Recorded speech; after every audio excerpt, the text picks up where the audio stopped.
ही घटना पाहून सर्वांना धक्काच बसला। जेव्हा सोशल मीडियावरती ही घटना व्हायरल झाली, सर्वत्र खळबळ उडाली। चॅनलवरती पहिल्यांदा आला असेल गुन्हेगारी वाचना या चॅनलला तुम्ही सबस्क्राईब केलं नसेल तर जरूर करा। आता सह्याद्रीमध्ये वसलेल्या त्या लहानशा गावात ती सकाळी नेहमीसारखीच उजळली होती, परंतु पहाटेचा गार वारा, अंगणात रांगोळ्या काढणाऱ्या महिला, शेताकडे निघालेले पुरुष आणि शाळेच्या वाटेवर धावणारी मुलं, सगळं काही रोजच्या लयीत चालू होतं। पण त्या दिवशी निसर्गाने आणि माणुसकीने एकत्र येऊन अशी घटना घडवली जी पुढील अनेक वर्ष गावकऱ्यांच्या आठवणीत कोरली जाऊ शकेल। त्यानंतर त्या घटनेनंतर सर्वत्र खळबळ उडाली। आता त्या महिलेने असं काय केलेलं आहे आणि तिच्यासोबत तो धक्कादायक प्रकार घडला। गावकऱ्यांच्या आठवणीत ही घटना कायम कोरली गेली। गावालगतच दाट जंगल होते आणि पावसाळा नुकताच संपला होता। आपल्या सर्वांना माहीत आहे की पावसाळा संपलेला असून आता जंगलात पाण्याचे साठे कमी झाले आहेत। याच काळात जंगलातून मग ती घटना समोर आली आणि त्यानंतर त्या महिलेसोबत अतिशय धक्कादायक प्रकार घडला। म्हणजे त्या महिलेने असं काही चमत्कार केलेला आहे की ते पाहून सर्व लोकांनी एक आश्चर्याचं धाडस म्हणावं लागेल असं आपली भावना व्यक्त करून दाखवलेली आहे। आता जंगलात पाण्याचे साठे कमी झाले होते। याच काळात जंगलातून 3 लहान बिबटे गावाच्या दिशेने आले होते। ते अजून पिल्ला अवस्थेत होते, भुकेलेले, थकलेले आणि आईपासून वेगळे पडलेले। पहाटेच्या वेळी गावाच्या शेवटच्या वेशीजवळ एका जुन्या गोठ्याजवळ ते थांबले। पहिली नजर पडली ती गावातील सुलोचना ताईंना। त्या रोज पहाटेच गोठ्यात जनावरांना चारा टाकायत जात होत्या। गोठ्यात शिरताच त्यांना काहीतरी हालचाल जाणवली। क्षणभर भीतीने त्यांचे पाय थरथरले, पण नीट पाहिल्यावर लक्षात आले 3 लहान बिबटे जमिनीवर कुडकुडत बसले होते। त्यांच्या डोळ्यात भीती होती पण आक्रमकपणा सुद्धा होता। सुलोचना ताई साध्या स्वभावाच्या, कष्टाळू आणि मायेने ओथंबलेल्या स्त्री होत्या।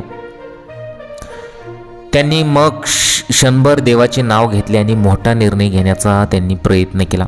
आणि तो मोठा निर्णय आणि त्या निर्णयामुळे पुढे अशी घटना घडलेली आहे की तुम्हाला धक्का बसेल। हे प्राणी पिल्ले आहेत आणि यांना काही झालं तर असा विचार त्यांच्या मनात आला। आणि एकतर ते तिन्ही बिबटे होते, ते फुसकारत होते, तरीसुद्धा त्यांच्या मनात हा विचार आला। त्यांनी आरडाओरडा न करता शांतपणे घरात जाऊन थोडं दूध आणलं। स्टीलच्या ताटात दूध ओतून त्यांनी ते पिल्लांसमोर ठेवलं। सुरुवातीला बिबटे घाबरले, पण उपासमारीने शेवटी त्यांनी दूध पिण्यास सुरुवात केली। ते दृश्य पाहून सुलोचना ताईंच्या डोळ्यात पाणी आलं। आई कुठे असेल रे तुमची, असं म्हणत त्या त्यांच्याकडे मायेने पाहत होत्या। त्या क्षणी त्या फक्त एक गावकरी नव्हत्या तर तिन्ही बिबट्यांच्या आई बनल्या होत्या। अगोदरच आपल्या सर्वांना माहीत आहे की बिबट्यांचा किती धुमाकूळ आहे आणि सर्वत्र बिबटे धुमाकूळ घालत आहेत। अक्षरशः लहान मुलांना सुद्धा सोडत नाहीत, ओरबडून काढत आहेत। अनेक लोक बिबट्यांमुळे मरण पावलेली सुद्धा आहेत आणि अशा प्रकारची ही घटना इथे घडली। ही बातमी गावात वाऱ्यासारखी पसरली। काही लोक घाबरले, काहींनी जंगल खात्याला फोन केला, तर काही जण गोठ्याजवळ जमले। बिबटे आहेत, धोका आहे अशी कुजबूज सुरू झाली, पण कोणीही त्यांना इजा केली नाही। सुलोचना ताईंनी सगळ्यांना समजावलं, हे पिल्ले आहेत, भुकेलेली आहेत, आपल्यामुळे त्यांना काही होऊ नये। थोड्याच वेळात वन विभागाचे अधिकारी गावात पोहोचले। त्यांनी परिस्थितीची पाहणी केली। बिबटे सुरक्षित अवस्थेत होते। अधिकाऱ्यांनी सांगितले की बहुधा त्यांची आई जवळच्या जंगलात आहे, पण अन्नाच्या शोधात पिल्ले गावात आली असावीत। काही वेळ त्यांना सुरक्षित ठेवून नंतर जंगलात सोडण्याचा निर्णय झाला होता। तोपर्यंत सुलोचना ताईंनी त्यांची काळजी घेतली, त्यांना पुन्हा दूध पाजलं, पाणी दिलं आणि त्यांना शांत ठेवलं। गावकऱ्यांना हे दृश्य पाहून एक वेगळाच धडा मिळाला। माणुसकी आणि निसर्ग यांच्यातला तो धडा मिळाला। बिबट्यांच्या ज्या घटना आहेत त्या दिवसेंदिवस प्रचंड वाढत चाललेल्या आहेत। अनेक लोकांवर ते हल्ले करत आहेत। दुपारच्या सुमारास मग वन विभागाने बिबट्यांच्या आईचा शोध घेतला। तिच्या हालचाली कॅमेऱ्यात दिसू लागल्या। सावधपणे तिन्ही पिल्लांना पिंजऱ्यात ठेवून जंगलाच्या दिशेने नेण्यात आलं।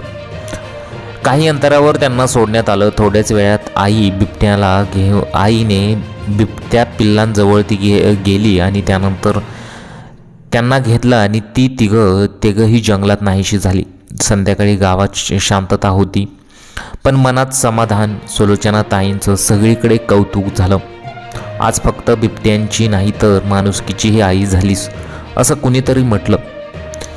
ही घटना मग गावासाठी एक शिकवण ठरली. निसर्ग आपला शत्रू नाही तर आपणच त्यांचा भाग आहोत. थोडी समजूत, थोडी माया आणि एकमेकांसोबत जगू शकतात हे त्या तीन बिबट्यांनी एका आईने गावाला दाखवून दिलं.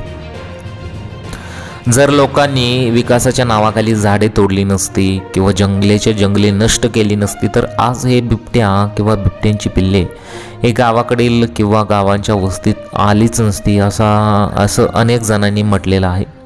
अक्षरशः ते तीन पिल्ले मग आल्यानंतर त्या एका आईने कशा प्रकारे त्यांची मदत केली. पहिली नजर ती पडली सुलोचना ताईंची. त्या रोज मग गोट्यात जनावरांना चारा टाकायला जात होत्या आणि गोट्यात शिरताच त्यांना काहीतरी हालचाली जाणवल्या. क्षणभर भीतीने त्यांचे पाय थरथरले, पण नीट पाहिल्यावर लक्षात आलं की ते तीन बिबट्यांची पिल्ले होती आणि ती कुडकुडत बसली होती. त्यांच्या डोळ्यात भीती नव्हती, पण एक आक्रमकपणासुद्धा होता. सुलोचना ताई साध्या स्वभावाच्या होत्या. मग त्यांनी असं केलं. हे प्राणी पिल्ले आहेत, त्यांना काही झालं तर असा विचार त्यांच्या मनात आला. ते फुसकारत असताना त्यांच्या मनात असा प्रश्न आला. आरडाओरडा न करता शांतपणे घरात जाऊन थोडं दूध आणलं आणि स्टीलच्या ताटात दूध ओतून त्यांनी ते पिल्लांसमोर ठेवलं.